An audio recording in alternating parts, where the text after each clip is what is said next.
Please share it to all your contact.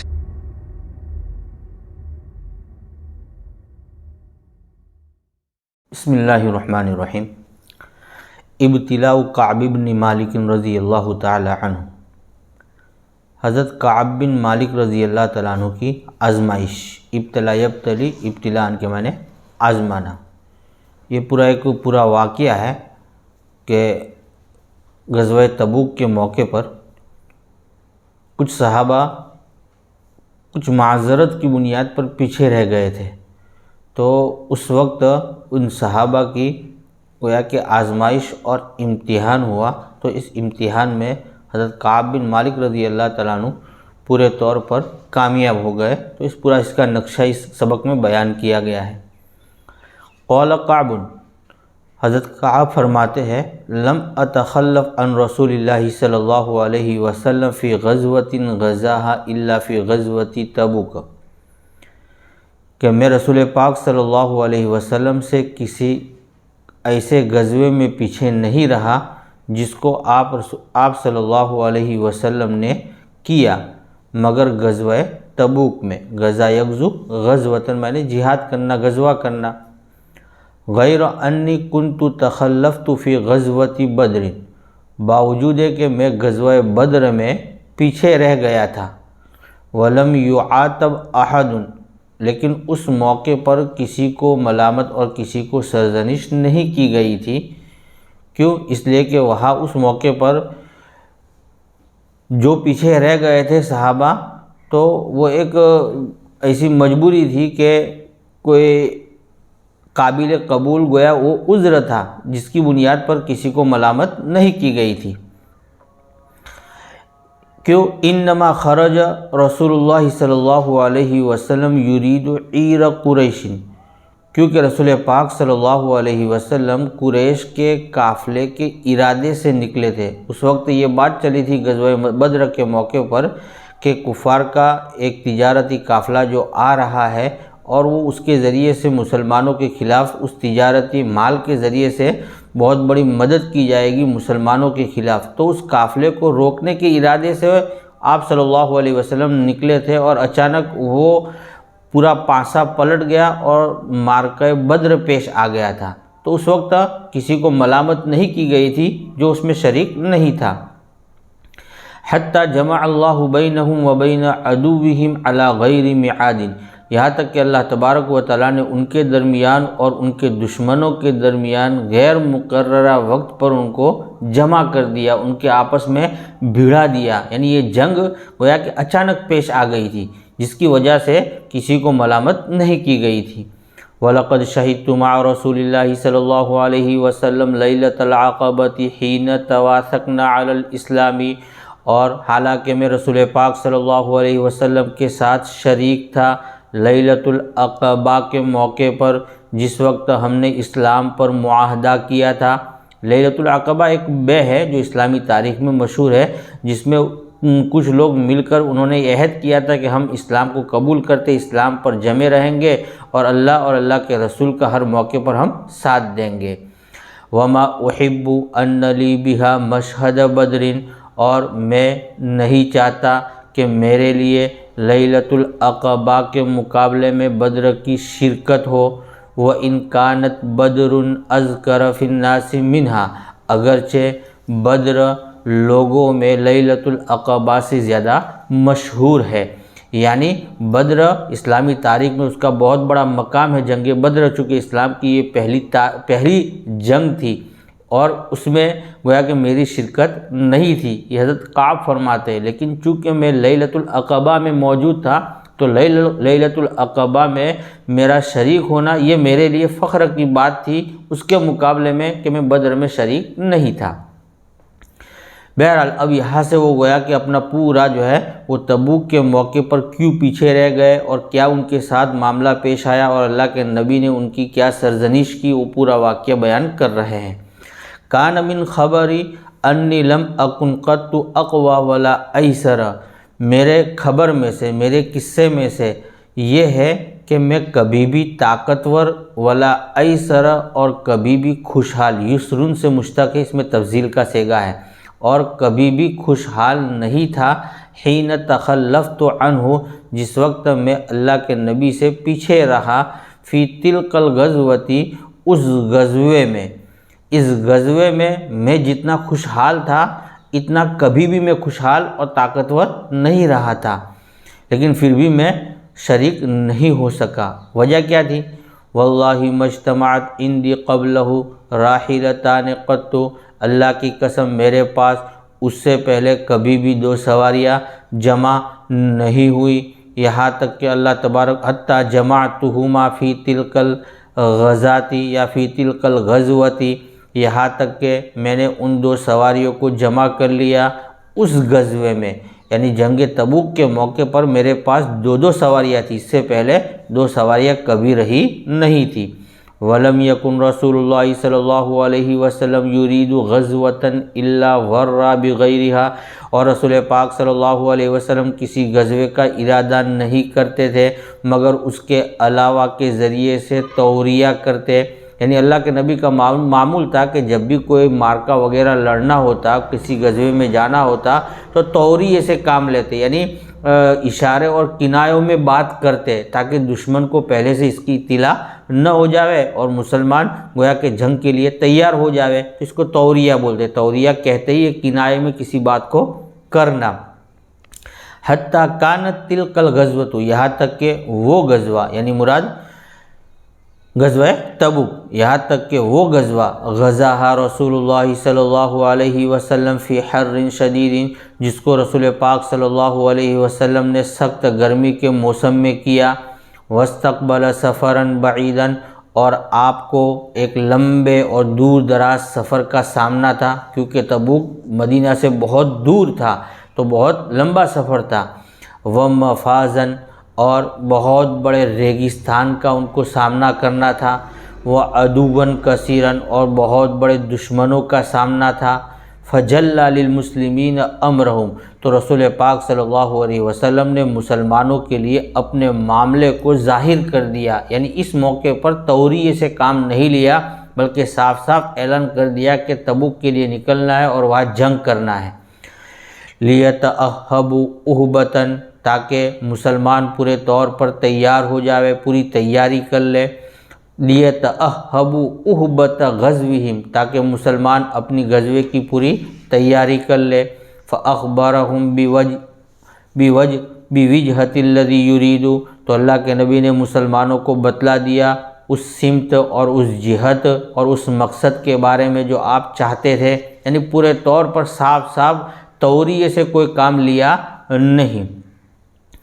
والمسلمون مع رسول اللہ صلی اللہ علیہ وسلم کثیر، اور مسلمان بھی مسلمانوں کے ساتھ اللہ کے رسول صلی اللہ علیہ وسلم کے ساتھ بڑی تعداد میں تھے، ولا یجمعہم کتاب حافظ یا کتاب حافظ یرید الدیوان، اتنی بڑی تعداد تھی کہ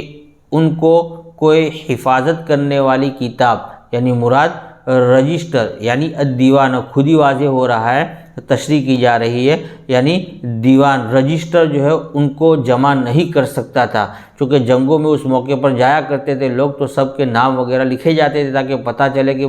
واپسی میں کہ کون شہید ہوا، کون رہا، کون غائب ہو گیا، تو گویا کہ کتاب حافظ یعنی الدیوان، محفوظ کرنے والا رجسٹر ان کو جمع نہیں کر سکتا تھا، یعنی اتنی بڑی تعداد تھی کہ ان کے نام وغیرہ رجسٹر کرنا آسان نہیں تھا۔ قال کعب، حضرت کعب فرماتے ہیں، فما رجل یرید ان یتغیب، کوئی آدمی نہیں چاہتا تھا کہ وہ غائب رہے، الا ظن، مگر یہ وہ گمان کرتا ہو، انہ سیخفی لہ ما لم ینزل فیہ وحی اللہ، کہ عنقریب اس کے لیے معاملہ چھپا رہے گا جب تک کہ اس کے سلسلے میں اللہ کی وحی نازل نہ ہو، یعنی کہنے کا مطلب یہ کہ اتنا بڑا لشکر تھا کہ اللہ کے نبی اگر کوئی چھپنا چاہتا کہ میں غزوے میں نہیں گیا ہوں، کیا اللہ کے نبی کو کیا پتہ چلے گا، تو آرام سے وہ اپنا گویا کہ چھپ سکتا تھا، لیکن اس کو یہ بھی معلوم تھا کہ اللہ کے نبی کو وحی کے ذریعے سے اطلاع دے دی جائے گی کہ فلاں شریک نہیں ہوا۔ وغزا رسول اللہ صلی اللہ علیہ وسلم تلک الغزوۃ، اب اس پورے غزوے کا منظر کھینچا جا رہا ہے کہ کس حالت میں وہ منظر ہوا تھا۔ اس وقت گویا کہ کھیتیاں پک کے تیار ہو گئی تھی اور ایسے بہت سے اسباب تھے کہ لوگ اپنے بہانے کر سکتے تھے، چونکہ کھجوریں پک چکی تھی اور وہ ان کے پورے سال کا دار و مدار تھا اس کھیتی پر، تو وہ پورا نقشہ بیان کیا جا رہا ہے کہ کیا حالات تھے۔ وغزا رسول اللہ صلی اللہ علیہ وسلم تلک الغزوۃ، اور رسول پاک صلی اللہ علیہ وسلم نے اس غزوے کو کیا حین طابت الثمار والظلال، جس وقت پھل اور سائے اچھے ہو گئے تھے، یعنی مراد کھیتی پک کے تیار ہو گئی تھی۔ وتجهز رسول اللہ صلی اللہ علیہ وسلم والمسلمون معه، اور رسول پاک صلی اللہ علیہ وسلم اور آپ کے ساتھ مسلمانوں نے تیاری شروع کر دی، چونکہ اعلان ہو گیا کہ غزوہ تبوک میں نکلنا ہے اور بڑا گویا کہ معرکہ سر کرنا ہے، تو پورے زور و شور سے تیاریاں ہونا شروع ہو گئی۔ فتفقت اغدو، تو میں بھی صبح صبح نکلتا، لکی اتجہز معہم، تاکہ میں ان کے ساتھ تیاری کروں، فارجع، تو میں واپس لوٹ آتا، ولم اقضی شیئا، اور میں کسی چیز کا فیصلہ نہیں کرتا تھا، فاقول فی نفسی، تو میں اپنے دل میں کہتا تھا، وَأَنَا قَادِرٌ عَلَيْهِ، میں تو اس پر قادر ہوں، ارے لوگ تیاری کر رہے ہیں لیکن میرے پاس تو سارے اسباب مہیا ہے، جس دن لشکر روانہ شروع ہوگا میں فوراً ان کے ساتھ چل پڑوں گا، مجھے کوئی تیاری کرنے کی ضرورت نہیں ہے۔ فَلَمْ يَزَلْ يَتَمَادَى بِي، یہاں تک تو یہ خیال مجھ کو برابر ٹال مٹول کرواتا رہا۔ تمادہ معنی کسی چیز کو کھینچنا، یعنی یہ خیال مجھ کو ٹال مٹول کرواتا رہا کہ کوئی بات نہیں، ابھی میں تو سب قادر ہوں، میرے پاس سارے اسباب ہیں، یہ لوگ مشغول ہیں تیاریوں میں، بھلے وہ تیاریاں کرے۔ تو صبح میں گھر سے نکلتا، آتا دیکھتا تیاریاں دیکھتا ان لوگوں کی، پھر لوٹ جاتا، پھر دوسرے دن نکلتا اور پھر تیاریاں دیکھتا، تو لوگ اس طرح تیاریوں میں مشغول تھے، لیکن میں بالکل پرسکون تھا کہ کوئی مسئلہ نہیں، اپنے تو جس دن اللہ کے نبی اور سب صحابہ نکلیں گے تو ان کے ساتھ اپنے چل نکلیں گے۔ حتی اشتد بالناس الجد، یہاں تک کہ لوگوں کی کوششیں سخت ہو گئی، یعنی جو وقت قریب ہوا تو لوگ تیاریوں میں اور زیادہ محو ہو گئے۔ فاصبح رسول اللہ صلی اللہ علیہ وسلم والمسلمون معه، تو رسول پاک صلی اللہ علیہ وسلم نے اور مسلمانوں نے آپ کے ساتھ صبح کی۔ ولم اقض من جہازی شیئا، اور میں نے اپنی تیاریوں میں سے کسی بھی چیز کا فیصلہ نہیں کیا، یعنی میں نے کوئی چیز کی تیاری نہیں کی۔ فقلت، تو صبح کی اللہ کے رسول اور صحابہ نے، اور بس اسی صبح کو گویا کہ روانگی ان کی ہو گئی۔ پھر جب روانگی ہو گئی تو پھر میرے دل میں شیطان دوسرے انداز سے خیال لانے لگا۔ فقلت، تو میں نے اپنے دل میں کہا، اتجہز بعدہ بیوم او یومین ثم الحقہم، پھر میں ان اللہ کے نبی کے نکل جانے کے 1 یا 2 دن کے بعد میں تیاری کر لوں گا اور پھر میں ان سے جا ملوں گا، کیونکہ میرے پاس تیز سواریاں ہے، یہ قافلہ بہت آگے بھی نکل چکا ہوگا تو میرے لیے ان کو پانا آسان ہے۔ تو یہ خیال برابر ہوتا رہا اور میں نکل نہ سکا۔ فغدوت بعد ان فصلوا، تو میں صبح کو گھر سے نکلا بعد اس کے کہ اللہ کے نبی اور صحابہ سب انہوں نے مدینہ کو چھوڑ دیا۔ لأتجہز، تاکہ ان کے نکل جانے کے بعد پھر میں نکلا اور میں لأتجہز، تاکہ میں تیاری کروں، میں گھر جا کے واپس یہ خیال میں نے کر لیا کہ اب تیاری کر لیتا ہوں اور پھر میں چل لیتا ہوں۔ فرجعت، تو میں گھر لوٹا، ولم اقضی شیئا، پھر بھی میں نے کسی چیز کا فیصلہ نہیں کیا۔ ثم غدوت، پھر صبح نکلا، پھر فرجعت، پھر گھر واپس آیا، ولم اقضی شیئا، اور پھر بھی میں نے کسی چیز کا فیصلہ نہیں کیا۔ فلم یزل بی، اور یہ خیال برابر میرے ساتھ رہا، روز بروز کئی دن تک یہ خیال غالب رہا کہ آتا ہوں، کرتا ہوں تیاری، جاتا ہوں، کرتا ہوں تیاری، کرتا ہوں، جاتا ہوں۔ حتی اسرعوا، یہاں تک کہ صحابہ کرام وہ تو مستقل سفر میں نکل چکے تھے، اللہ کے نبی اور پورا لشکر سفر میں نکل کر وہ تیزی کے ساتھ وہ اپنے منزل کی طرف تیزی کی طرف جا رہے تھے۔ وتفارت الغزو، اور یہ غزوہ یعنی پورا لشکر وہ بہت آگے نکل چکا، اور میں اپنے اس خیال میں اور اپنے ٹال مٹول میں برابر مستقل رہا۔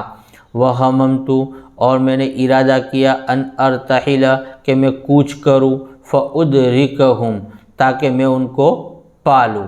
وَلَيْتَنِي فَعَلْتُ خود ہی وہ کہہ رہے کاش کہ میں وہ کر دیتا اس موقع پر، گویا کہ جب یہ ارادہ بنا تو میں اس ارادے پر مکمل عزم کر کے اس وقت نکل جاتا، لیکن کیا ہوا؟ فَلَمْ يُقَدَّرْ لِي ذَلِكَ میرے لیے یہ مقدر نہیں کیا گیا۔ تو عین موقع پر جب قافلہ بہت آگے بڑھ چکا تھا اور میں نے جانے کی بالکل اب جو ہے روانگی کا ارادہ بھی کر لیا تھا، لیکن اس وقت میری تقدیر میں لکھا ہوا نہیں تھا، تو اس وقت بھی میں ٹال مٹول کرتا رہا۔ فَكُنْتُ إِذَا خَرَجْتُ فِي النَّاسِ بَعْدَ خُرُوجِ رَسُولِ اللَّهِ صلی اللہ علیہ وسلم تو میں جب لوگوں میں نکلتا اللہ کے رسول صلی اللہ علیہ وسلم کے نکلنے کے بعد، فَطُفْتُ فِيهِمْ تو میں ان میں گشت لگاتا، احزننی تو مجھے غمگین کر دیتی، کیا بات؟ انی لا ارى الا رجلا مغموسا علیہ النفاق او رجلا ممن عذر اللہ من الضعفاء کہ میں نہیں دیکھتا تھا مگر ایسے آدمی کو جن پر نفاق کا پردہ پڑا ہوا تھا، یا ایسا آدمی جس کو اللہ تعالیٰ نے کمزوروں میں سے معذور قرار دیا تھا۔ یعنی گویا کہ صحابہ اور اللہ کے نبی کا قافلہ نکلنے کے بعد سارا مدینہ خالی ہو چکا تھا، صرف مدینہ میں جو رہ گئے تھے وہ کون؟ ایسے لوگ جو منافق صحابہ کے طبقے میں منافق سمجھے جاتے تھے، وہ یا تو معذورین وہ باقی رہ گئے تھے۔ تو مجھے یہ بات غمگین کرتی کہ ضعفاء اور کمزور لوگ ہیں، وہ تو خیر شریعت نے ان کو اجازت دی ہے اس لیے وہ نہیں جا سکتے، اور یہ منافقین یہ تو ان کی سزا تو ہے ہی ہے، اللہ کے نبی بھی جانتے کہ یہ منافقین ہیں، تو ان پر بھی کوئی سرزنش نہیں۔ اب اکیلا میں تھا جو میری نیت میں کوئی کھوٹ نہیں تھی، لیکن بس ٹال مٹول میں اور یوں ہی جو ہے غفلت میں نے کوئی تیاری نہیں کی اور یہ قافلہ پورا نکل چکا۔ اب میری ہمت بھی ٹوٹ چکی تھی کہ یہ قافلہ تو بہت آگے بلکہ تبوک تک پہنچ چکا ہے، اب میرے لیے ان کو پکڑنا اور ان تک پہنچنا یہ آسان نہیں ہے، اور یہ کرتے ہوئے میں نے گویا کہ تبوک جانے کا ارادہ بالکل چھوڑ دیا۔ وَلَمْ يَذْكُرْنِي رسول اللہ صلی اللہ علیہ وسلم اور اللہ کے رسول نے مجھے یاد نہیں کیا حتیٰ بلغ تبوکن یہاں تک کہ اللہ کے نبی مکہ میں تبوک پہنچ گئے۔ فقال تو اللہ کے نبی نے فرمایا وَهُوَ جَالِسٌ فِي الْقَوْمِ بِتَبُوكَ اس حال میں کہ اللہ کے نبی تبوک میں اپنے لوگوں کے درمیان، صحابہ کے قوم سے مراد صحابہ کے درمیان بیٹھے ہوئے تھے، کہ اچانک اللہ کے نبی نے اس موقع پر مجھے یاد فرمایا ما فعل کعب کہ کعب کو کیا ہو گیا ہے۔ کعب وہ تو بڑا طاقتور اور اس موقع پر وہ بڑے سے بڑا کارنامہ انجام دے سکتا تھا، وہ کیوں نہیں آیا؟ تو گویا کہ اللہ کے نبی نے میری عدم حاضری کے متعلق صحابہ سے سوال کیا۔ فقال رجل من بنی سلمۃ یا رسول اللہ تو بنو سلمہ کے ایک شخص نے کہا یا رسول اللہ اے اللہ کے رسول حبسہ بردہ ونظرہ فی اطفیہ اس کو روک دیا ہے اس کی دونوں چادروں نے اور اس کے دونوں پہلو میں دیکھنے نے، یہ کنایا ہے، یعنی اس کی گویا کہ اس کو مال وغیرہ کچھ زیادہ ہی مل گیا ہے تو مال کی جو ہے عیاشی میں وہ اسی میں مست رہا اور وہ آئے نہیں ہے۔ تو گویا کہ ایک طریقے سے اس صحابی نے اس حضرت کعب کے متعلق یہ تنقید کرتے ہوئے کہا کہ اللہ کے نبی وہ دنیا میں مست ہے، کہاں اس طرح گویا کہ دین کے کام کے لیے کام کریں گے، یہ پس پردہ گویا کہ اس کہنے کا یہ انداز تھا۔ فقال معاذ بن جبل بئس ما قلت تو معاذ بن جبل بھی وہاں موجود تھے جس وقت یہ صحابی کہہ رہے تھے، اور اس صحابی کی تنقید تھوڑی کڑی اور سخت الفاظ میں تھی، تو حضرت معاذ بن جبل نے کہا کیا ہی برا ہے جو تم نے کہا، یعنی اے بنو سلمہ کے آدمی تو جو حضرت کعب پر تنقید کرتے ہو اتنی بھاری کہ دنیا کی عیاشی کی وجہ سے وہ جو ہے اس غزوے میں شرکت نہیں کر پا رہے، تو یہ بہت گویا کہ صحیح بات نہیں ہے۔ حضرت کعب ایسے آدمی نہیں ہے، کوئی اور عذر ہو سکتا ہے، لیکن آپ ان کو اس طرح مت کہو۔ واللہ یا رسول اللہ، اللہ کی قسم اے اللہ کے رسول، ما علمنا علیہ الا خیرن، ہم نے حضرت کعب کے متعلق نہیں جانا مگر خیر ہی کو، یعنی حضرت کعب تو ایک بھلے اور اچھے آدمی ہے، وہ ایسے موقع پر پیچھے رہ نہیں سکتے، اور یہ آدمی جو کہہ رہے ہیں ان کے متعلق یہ گویا کہ ان کا ایک سخت کلام ہے، اور ان کی بات میں وہ سچاپن نہیں ہے جو ہونا چاہیے۔ فسکت رسول اللہ صلی اللہ علیہ وسلم، تو اللہ کے رسول صلی اللہ علیہ وسلم خاموش ہو گئے، اتنا پوچھا، اتنا تھوڑا بہت سوال و جواب ہوا اور اللہ کے نبی خاموش ہو گئے۔ قال کعب بن مالک، حضرت کعب بن مالک فرماتے ہیں فلما بلغنی، جب مجھے یہ خبر پہنچی انہ توجہ کافلاً، کہ اللہ کے نبی قفل یکفل قفلاً کے معنی ہیں لوٹنا، کہ اللہ کے نبی لوٹتے ہوئے متوجہ ہو گئے ہیں، یعنی اللہ کے نبی اب تبوک سے واپس ہو رہے ہیں۔ جب اس کی مجھے اطلاع پہنچی حضرنی ہمی، تو میرے غم نے مجھے پکڑ لیا، یعنی میں غم میں ڈوب گیا کہ اب اللہ کے نبی آئیں گے اور مجھ سے پوچھیں گے کہ کیوں تم تبوک میں نہیں پہنچے، تو اس وقت میرا جواب کیا ہوگا۔ وَتَفِقْتُ أَتَذَكَّرُ الْكِذْبَ، اور میں جھوٹ کو گھڑنے لگا اپنے دماغ میں کہ میں اللہ کے نبی کو ایسا ویسا جواب دے دوں گا تو اللہ کے نبی کیا کر لیں گے، مان لیں گے، اور میں اللہ کے نبی کی ناراضگی سے بچ جاؤں گا۔ وَأَقُولُ، اور میں کہ اپنے دل میں کہتا تھا، اپنے ذہن میں سوچتا تھا، بِمَاذَا أَخْرُجُ مِنْ سَخَطِهِ غَدًا، کہ کس طریقے سے میں اللہ کے نبی کی ناراضگی سے آئندہ کل نکلوں گا، اس کے بہانے اور عذر وغیرہ میں اپنے دل و دماغ میں گھڑ رہا تھا۔ وَاسْتَعَنْتُ عَلَى ذَلِكَ بِكُلِّ ذِي رَأْيٍ مِّنْ أَهْلِي، اور اس کے لیے اور اس سلسلے میں نے مدد چاہی میرے اہل و عیال میں سے ہر ذی رائے سے، میں نے مدد چاہی کہ میں اللہ کے نبی کو کیا جواب دوں اور میں کیسے بچ جاؤں۔ فلما قیل، تو جب کہا گیا ان رسول اللہ صلی اللہ علیہ وسلم قد اذل قادما، کہ اللہ کے نبی صلی اللہ علیہ وسلم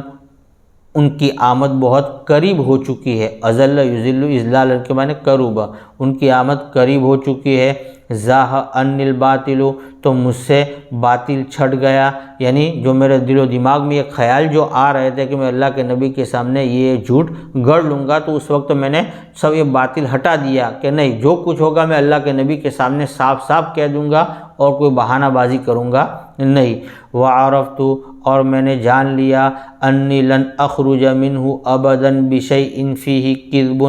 کہ ہرگز میں اللہ کے نبی سے، اللہ کے نبی کی ناراضگی سے کبھی بھی کسی ایسی چیز سے نہیں نکلوں گا جس میں جھوٹ ہوگا۔ فاجمعت، میں جھوٹ بول کر اللہ کے نبی سے نکل نہیں پاؤں گا، اگر بول بھی دیا تو اللہ کے نبی کو وحی کے ذریعے سے پتہ بتلا دیا جائے گا کہ کعب جو جھوٹ بول کر بچ گئے ہیں۔ فاجمعت صدقہ، تو میں نے اللہ کے نبی کے سامنے سچ سچ بولنے کا عزم مصمم کر لیا۔ واصبح رسول اللہ صلی اللہ علیہ وسلم قادما، اور رسول پاک صلی اللہ علیہ وسلم صبح کے موقع پر مدینہ میں تشریف لے آئے۔ وکان اذا قدم من سفر بدأ بالمسجد فیرکع فیہ رکعتین، تو جب اللہ کے نبی کسی سفر سے آتے تو مسجد سے ابتدا کرتے، فیرفع فیہ رکعتین، اور اس میں 2 رکعت نماز پڑھتے، ثم جلس للناس، پھر لوگوں کے لیے آپ بیٹھ جاتے۔ فلما فعل ذلك، تو جب اللہ کے نبی نے اپنے معمول کے مطابق ایسا ہی کیا کہ اس سفر سے آئے تو مسجد میں نماز 2 رکعت پڑھ کے بیٹھ گئے، تاکہ اللہ کے نبی کے سامنے جو ہے جو لوگ اس طرح پیچھے رہ گئے تھے وہ آنا شروع ہو گیا اور اپنے حالات بیان کرنا شروع کر دیا کہ اللہ کے نبی ہم جو ہے اسی وجہ سے آئے نہیں تھے۔ تو بہرحال تو یہاں پر ایک گویا کہ ہماری بات پوری ہو رہی ہے۔ فیرکع فیہ رکعتین، آپ اللہ کے نبی 2 رکعت نماز پڑھتے، پھر لوگوں کے لیے بیٹھ جاتے، اور پھر آگے اللہ کے نبی کے سامنے مدینہ کے حالات اور مدینہ کے لوگ جو رک گئے تھے یا رک جاتے تھے کسی وجہ سے، وہ اللہ کے نبی کے سامنے آ کے آزار پیش کرتے۔ تو اس موقع پر بھی یہی ہوا، اللہ کے نبی بیٹھ گئے، اور پھر جو ہے جو پیچھے رہ گئے تھے اس میں حضرت کعب بھی تھے، وہ سب آ کے اپنا اپنا ماجرا اور اپنے اپنے حالات بیان کرنے لگے۔ تو انشاءاللہ اس کے بعد ہم دوبارہ شروع کریں گے کل۔ والسلام علیکم ورحمۃ اللہ وبرکاتہ۔